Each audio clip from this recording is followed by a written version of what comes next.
Ukraine, guerre de l'argent, suivez l'argent. Guerre de l'argent, sur la piste de l'argent derrière le conflit ukrainien. L'adage « suivez l'argent » a souvent servi de principe directeur pour découvrir les motivations profondes derrière les guerres, les bouleversements politiques et les crises économiques. Le conflit en Ukraine ne fait pas exception. Au fond, cette guerre révèle un réseau complexe d'intérêts financiers contrôlés par des entités puissantes comme la City de Londres, un centre de la finance mondiale dont les tentacules s'étendent à des institutions telles que la Réserve fédérale, Fed, et d'autres banques centrales. En examinant le contexte historique et contemporain, on peut discerner comment les Ukrainiens sont devenus des victimes collatérales et des agneaux sacrificiels dans un jeu d'échecs géopolitique orchestré par des barons de la finance cherchant à préserver leur domination. Le rôle historique de la finance dans les guerres. Tout au long de l'histoire, les guerres ont souvent été menées non seulement pour des conflits idéologiques ou territoriaux, mais aussi pour servir des intérêts économiques. Pendant les guerres napoléoniennes, la famille bancaire Rothschild a joué sur les deux tableaux, amassant des fortunes en finançant des campagnes militaires et en spéculant sur l'issue des guerres. De même, la City de Londres est devenue une puissance financière en finançant les expansions coloniales de l'Empire britannique, en tirant parti des guerres pour contrôler les routes commerciales et les ressources mondiales. La Réserve fédérale, créée en 1913, a encore renforcé le rôle des banques centrales dans la politique mondiale. En contrôlant la politique monétaire, la Fed et les institutions similaires dictent les flux de capitaux, influençant les économies et, par extension, la géopolitique. Les guerres ont été un outil pour préserver l'hégémonie financière de ces entités. Le statut du dollar américain comme monnaie de réserve mondiale après la Seconde Guerre mondiale a fait en sorte que les conflits, du Vietnam à l'Irak, ont souvent servi à protéger les intérêts financiers et énergétiques liés au dollar. L'Ukraine, le champ de bataille pour la suprématie financière. La position stratégique de l'Ukraine entre l'Europe et la Russie, associée à sa richesse en ressources, en fait un pion précieux dans la lutte pour la suprématie financière. Depuis son indépendance en 1991, l'Ukraine est le théâtre d'une lutte d'intérêts divergents, notamment ceux des institutions financières occidentales et des réseaux oligarchiques alliés à la Russie. Le soulèvement de Maïdan en 2014, largement célébré en Occident comme un mouvement pro-démocratie, a également coïncidé avec l'opportunité pour les intérêts financiers occidentaux d'intégrer l'Ukraine dans l'ordre néolibéral mondial. Le Fonds monétaire international, FMI, a accordé des prêts à l'Ukraine, accablant le pays de dettes tout en imposant des mesures d'austérité qui ont encore affaibli son économie. L'invasion russe de 2022 a intensifié cette dynamique. Lutte ostensible pour la souveraineté, le conflit sert également de guerre par procuration entre l'alliance de l'OTAN dirigée par les États-Unis et la Russie, l'Ukraine étant prise entre deux feux. Sous la surface, cependant, se cache l'influence d'institutions financières comme BlackRock et Vanguard, qui ont intérêt à reconstruire les infrastructures de l'Ukraine et à capitaliser sur ses ressources naturelles. La guerre offre à ces entités l'occasion d'étendre leur contrôle sur l'économie ukrainienne sous couvert de reconstruction. Saboter la paix, l'intervention de la cabale.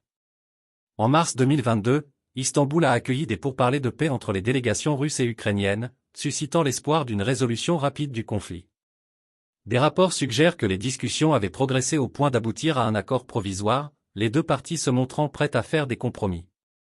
Cependant, cette avancée potentielle a été contrecarrée par des interférences extérieures. Le Premier ministre britannique Boris Johnson, souvent considéré comme un pion politique des intérêts financiers de l'élite comme la dynastie Rothschild, s'est rendu à Kiev peu après ces discussions. Son message était clair, l'Occident, en particulier les États-Unis et le Royaume-Uni, ne soutiendrait aucun accord de paix qui céderait des territoires à la Russie. La visite de Johnson, largement interprétée comme une directive de l'élite financière occidentale, a effectivement fait dérailler le processus de paix. L'Ukraine, dépendante de l'aide financière et militaire occidentale, a été contrainte d'abandonner les négociations et d'intensifier ses efforts militaires. Cette intervention met en évidence la manière dont la cabale des barons de la finance assure la poursuite du conflit lorsque cela sert leurs objectifs économiques et géopolitiques. Un accord de paix aurait mis en péril les milliards qui affluent vers les fabricants d'armes, les entreprises de reconstruction et les institutions financières qui profitent de la crise ukrainienne. De plus, il aurait sapé les efforts visant à isoler et à affaiblir économiquement la Russie, un objectif clé de l'élite financière occidentale. Le rôle de la City de Londres et des banques centrales. La City de Londres, souvent décrite comme la capitale financière du monde, exerce une immense influence sur les marchés mondiaux. Ces institutions financières fonctionnent avec une réglementation minimale, ce qui leur permet de servir de plaque tournante pour les flux de capitaux internationaux, souvent au détriment des pays en développement. La guerre en Ukraine s'inscrit dans la stratégie plus large de la City de maintenir sa domination sur la finance mondiale. En soutenant les sanctions contre la Russie, les élites financières occidentales visent à déstabiliser l'économie russe tout en forçant l'Europe à s'appuyer sur des instruments financiers contrôlés par Londres et Wall Street. Les banques centrales, y compris la Fed, jouent un rôle central dans ce processus. Les hausses agressives des taux d'intérêt de la Réserve fédérale américaine ont renforcé le dollar, ce qui rend plus difficile pour des pays comme l'Ukraine de rembourser leurs dettes. Simultanément, ces politiques créent des opportunités pour les institutions financières d'exploiter les économies en difficulté par le biais de restructuration de prêts et d'achat d'actifs.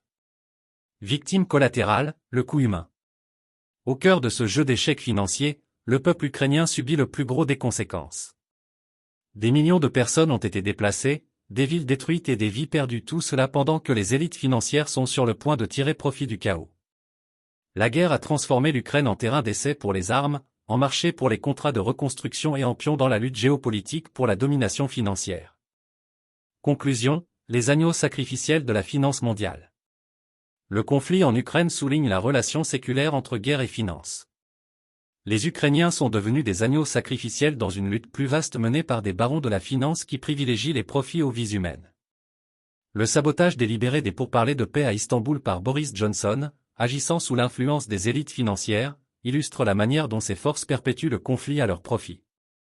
Reconnaître cette réalité est la première étape pour demander des comptes à ces entités et plaider en faveur d'un ordre mondial plus juste et plus équitable, dans lequel les vies humaines sont valorisées avant les gains financiers.